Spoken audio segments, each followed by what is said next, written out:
20.000 visitatori in poco meno di un mese per il presepe di Lignano Sabbiadoro, ma il clou è previsto per le festività. Di norma il picco degli ingressi viene raggiunto a Santo Stefano. 350 metri cubi di sabbia utilizzati per realizzare le sculture su una superficie di 400 metri quadrati, è unico nel suo genere in Italia.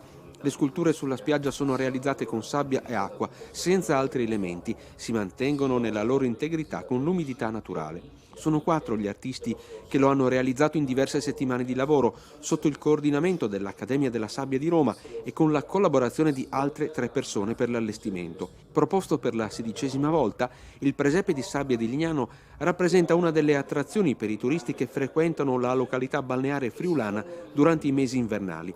L'organizzazione è curata dall'associazione Domeaghe e Savalondaur. Non c'è solo il presepe fra le creazioni in sabbia, il tema scelto per quest'anno è la Genesi, all'origine dell'amore, e gli scultori si sono ispirati a capolavori dell'arte, basti citare la creazione di Adamo di Michelangelo nell'affresco della Cappella Sistina e ancora Michelangelo con la Cacciata dal Paradiso, il figliol prodigo di Rembrandt, custodito nell'Ermitage di San Pietroburgo, oppure La notte stellata di Van Gogh. Il presepe di sabbia è visitabile nella tensostruttura allestita vicino alla terrazza a mare tutti i giorni fino all'Epifania, poi aprirà nei weekend fino al 2 gennaio.